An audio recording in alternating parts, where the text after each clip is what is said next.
Hello friends, एक बार फिर आपका स्वागत है हमारे यूट्यूब चैनल पे।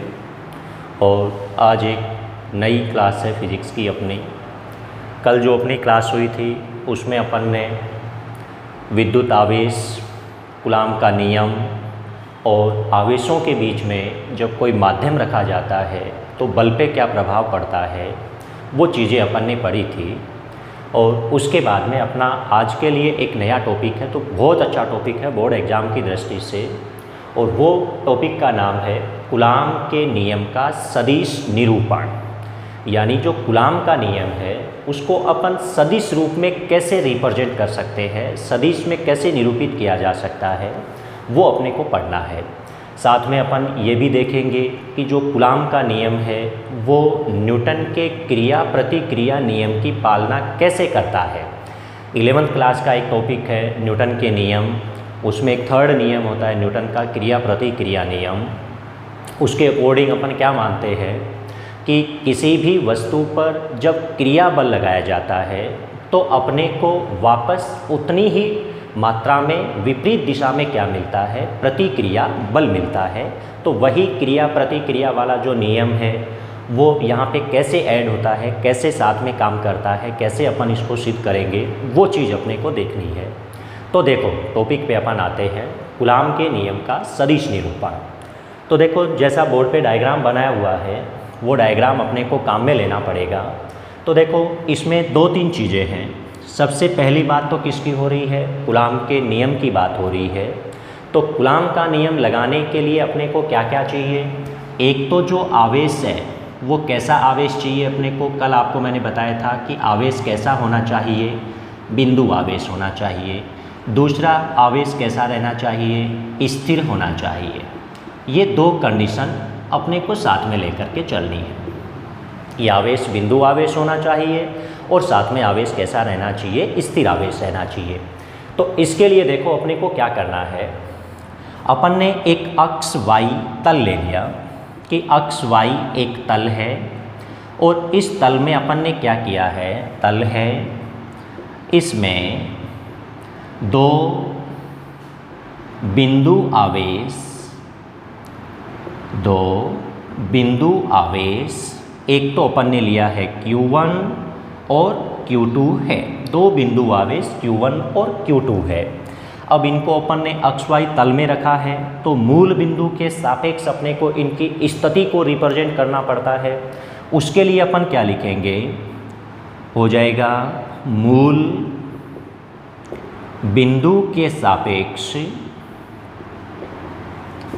आवेशों का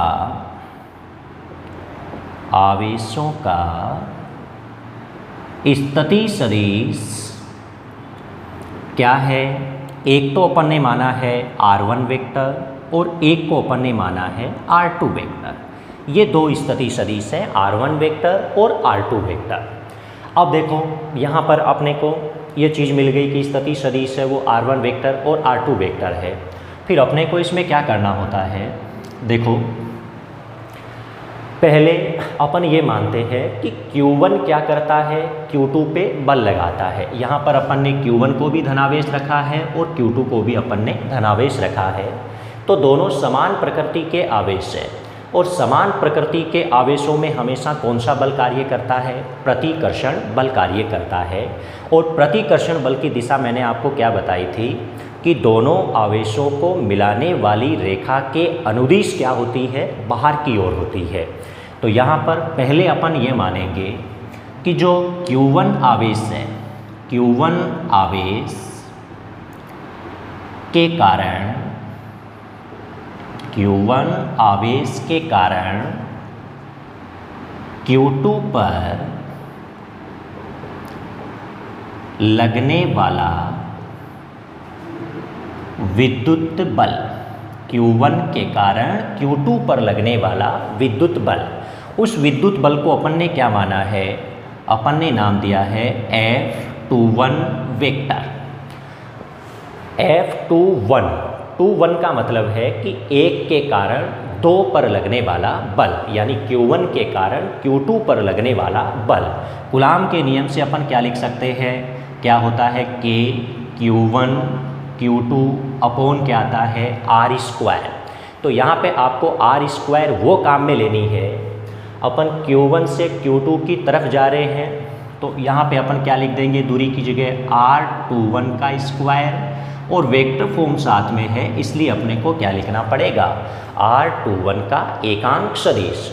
यहाँ पर जो R21 कैफ है इसको क्या बोला जाता है कि लगने वाला जो बल होता है बल की दिशा में एकांक सदिश। इसको आप ये बोल सकते हैं कि R21 कैफ क्या है, बल F21 वेक्टर की दिशा में लगने वाला 21 वेक्टर की दिशा में लगने वाला एकांक सदिश।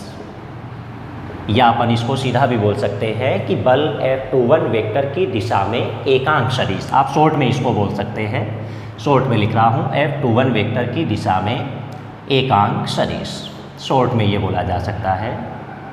और एकांक सदिश का मान अपन हमेशा कितना मानते हैं, एक मानते हैं, जो परिमाण है वो एक होता है। इसको अपन इक्वेशन नंबर 1 बोल सकते हैं। अब देखो Q1 के कारण Q2 पर लगने वाले बल का मान अपन ने निकाल लिया, तो होता क्या है, Q1 Q2 पे बल लगा रहा है तो Q2 भी तो क्या करेगा, Q1 पे बल लगाएगा, तो वो लगने वाला बल कितना हो जाएगा, Q2 आवेश के कारण Q1 पर लगने वाला विद्युत बल, विद्युत बल भी हो सकता है, आकर्षण प्रतिकर्षण बल भी हो सकता है, वही अपन कूलाम के नियम से रखेंगे F21 वेक्टर। अपन ने इसको बोला है F21 वेक्टर। F21 वेक्टर का मतलब क्या हो गया कि दूसरे आवेश के कारण पहले आवेश पर लगने वाला बल। इसको अपन ये लिख सकते हैं कि Q1 Q2 और इसके लिए दूरी की जगह अपन अब कितना काम में लेंगे, R12 स्क्वायर और साथ में क्या आ जाएगा, R12 का कैप। ये R12 का कैप है। अब अपन इसको क्या बोल सकते हैं कि बल F12 वेक्टर की दिशा में एकांक सदिश। आप इसको ये बोल सकते हैं R12 कैप यानी F12 वेक्टर की दिशा में एकांक सदिश, ये मान हो जाएगा। और अपन इसको इक्वेशन नंबर डालेंगे 2। ये आपको ऐसे दोनों बल निकालने हैं कि एक तो बल का मान ये आएगा, एक बल का मान अपना ये आएगा। अब देखो आपके सामने 2 कंडीशन बनी हुई है। यहाँ पर अपन ने लिखा है R21 कैप और यहाँ पे लिखा है R12 कैप। अब एक छोटी क्लास की बात होती है कि जो एकांक सदिश है, यहाँ पर R21 कैप और R12 कैप दोनों परिमाण में समान और दिशा में कैसा होता है, विपरीत होता है। तो अपन इसको ये लिख सकते हैं R21 कैप व R12 कैप क्या है, परिमाण में समान व दिशा में विपरीत होता है, दिशा में विपरीत होता है। और अतः अपन ये लिख सकते हैं R21 माइनस क्या लिखा जा सकता है, R12 का कैप। यदि अपन यहाँ पे इसका मोड लेते हैं, मोड लेने का मतलब है परिमाण लेते हैं, तो परिमाण तो दोनों का क्या हो जाएगा, इक्वल हो जाएगा। लेकिन पहले माइनस लगाया है तो इस माइनस का मतलब क्या है कि दोनों परिमाण में समान और दिशा में दोनों क्या होते हैं, विपरीत होते हैं। ये लाइन अपने यहाँ पे काम में आएगी। अब अपन क्या कर सकते हैं, जो अपने पास में समीकरण है 1 या 2, जो R21 कैप है उसकी जगह अब अपन कितना पुट कर सकते हैं, -R12 कैप पुट कर सकते हैं। ये जो मान है, ये मान समीकरण 1 में रखने पर, ये मान बन जाएगा समीकरण 1 में रखने पर। तो देखो समीकरण 1 में जब अपन मान रखेंगे, समीकरण 1 है अपना F21 वेक्टर, यहाँ पे है K Q1 Q2 upon R12 square और यहाँ पे साथ में क्या आ जाएगा माइनस R12 का कैप। ये अपन रख देंगे, जहाँ R21 कैप था उसकी जगह अपन ने रख दिया माइनस R12 कैप। अब माइनस को अपन क्या लिख सकते हैं, इसी को F21 वेक्टर, माइनस को पहले ले लो के Q1 Q2 अपॉन R12 का स्क्वायर, ये साथ में ही रख देते हैं इसके R12 कैप। समीकरण 2 से अपन क्या लिख सकते हैं, ये मान किसका है, समीकरण 2 से यहाँ पे मान रख दो तो F21 वेक्टर माइनस ये मान किसका है, जो कोष्टक के अंदर जो मान रखा हुआ है ये मान किसका है, यहाँ पे F12 वेक्टर का मान है, तो इसकी जगह अपन रख देते हैं F12 वेक्टर। ये समीकरण अपनी बन गई। और इस समीकरण का मतलब क्या होता है कि दोनों बलों का परिमाण तो समान है और दिशा क्या होती है, दोनों की विपरीत होती है। यहाँ से अपन लिख सकते हैं बलों का परिमाण समान व दिशा विपरीत है। अतः कूलाम का नियम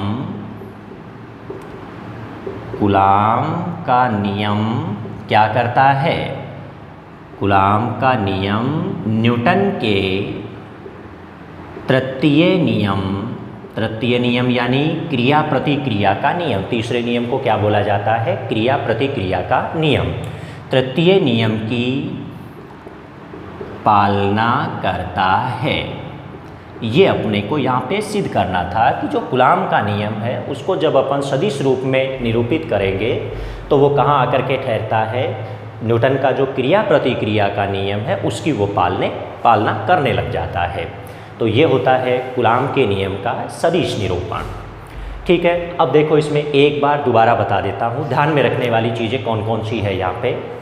देखो कूलाम का नियम जब भी आपको काम में लेना हो तो आप क्या बोलोगे, कूलाम का नियम तभी काम में आ पाएगा जब आवेश बिंदु आवेश होगा। दूसरा, आवेश कैसा होना चाहिए, स्थिर आवेश होना चाहिए। बिंदु आवेश की परिभाषा एक बार दोबारा बता देता हूँ, दो आवेशों का आकार या विमा उनके बीच की दूरी की तुलना में नगण्य हो तो उन आवेशों को अपन क्या मान सकते हैं, बिंदु आवेश मान सकते हैं। और उसके बाद में अपने को एक तल मानना है, अक्ष और वाई एक तल है, इसमें अपन ने दो बिंदु आवेश स्थिर आवेश रखे हैं Q1 और Q2, दोनों को धनात्मक रखा है और दोनों का मूल बिंदु के सापेक्ष अपन ने स्थिति सदिश माना है R1 वेक्टर और साथ में क्या माना है, R2 वेक्टर। अब देखो Q1 क्या करता है, Q2 पे बल लगाएगा, उस बल को अपन ने ये माना है F21 वेक्टर, ये लिखा हुआ है F21। याद रखने के लिए क्या करना है, एक के कारण दो पर लगने वाला बल, इसको बोल देंगे F21 वेक्टर। और प्रतिकर्षण बल है तो प्रतिकर्षण बल की दिशा मैं पहले बता चुका हूँ क्या होती है, दोनों आवेशों को मिलाने वाली रेखा के अनुदिश बाहर की ओर होती है। तो F21 वेक्टर की दिशा, और इसी दिशा में कौन होगा, इसका एकांक सदिश R21 कैप होगा। फिर Q2 भी क्या करता है, Q1 पे उतनी ही मात्रा में बल लगाएगा, तो वो बल F12 वेक्टर अपन ने माना है और इसके दिशा में जो एकांक सदिश अपन ने माना है R12 कैप माना है। तो आपको अक्ष वाई तल है, इसमें दो बिंदु आवेश Q1 Q2 है, मूल बिंदु के सापेक्ष स्थिति सदिश क्या है, R1 व R2 वेक्टर है।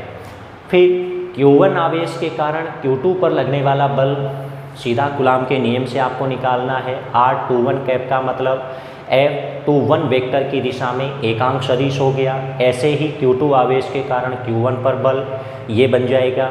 लेकिन यहाँ पे डायग्राम में देखो आपको साफ दिख रहा है कि R21 कैप और R12 कैप दोनों परिमाण में समान और दिशा में दोनों एक दूसरे के विपरीत होते हैं, इसलिए अपन इसको ये लिख सकते हैं, पहले माइनस लगा सकते हैं। आप परिमाण लोगे तो दोनों समान हो जाएंगे और दिशा लिखोगे तो दिशा में आपको एक के पहले माइनस लगाना पड़ेगा। माइनस यहाँ पे इसकी दिशा को रिप्रेजेंट करता है और वो भी अपोजिट दिशा को रिप्रेजेंट करता है। तो यहाँ पर अपन ये R21 कैप की जगह -12 कैप लिख सकते हैं। माइनस बाहर लोगे तो ये बनेगा, इसकी जगह अपन समीकरण 2 से 12 रख सकते हैं। तो यहाँ से क्या बन गया कि दोनों बलों का आप परिमाण लोगे, परिमाण में मैं साथ लिख देता हूँ यहाँ पे, ये तो दिशा की फॉर्म में है, और परिमाण के लिए लिखोगे तो ये बन जाएगा, दोनों का परिमाण ले लो, F12 वेक्टर। परिमाण में समान और दिशा में दोनों क्या होते हैं, विपरीत होते हैं। और ये जो लाइन है वो कहाँ जा कर के फिट बैठती है, जो न्यूटन का तृतीय नियम है, क्रिया प्रतिक्रिया का नियम, वहाँ जा कर के फिट बैठती है। इसलिए अपन ये बोल देते हैं कि जो कूलाम का नियम है वो क्रिया प्रतिक्रिया नियम की क्या करता है, अनुपालना करता है। आप इसका स्क्रीनशॉट ले लीजिए एक बार याद रखने के लिए।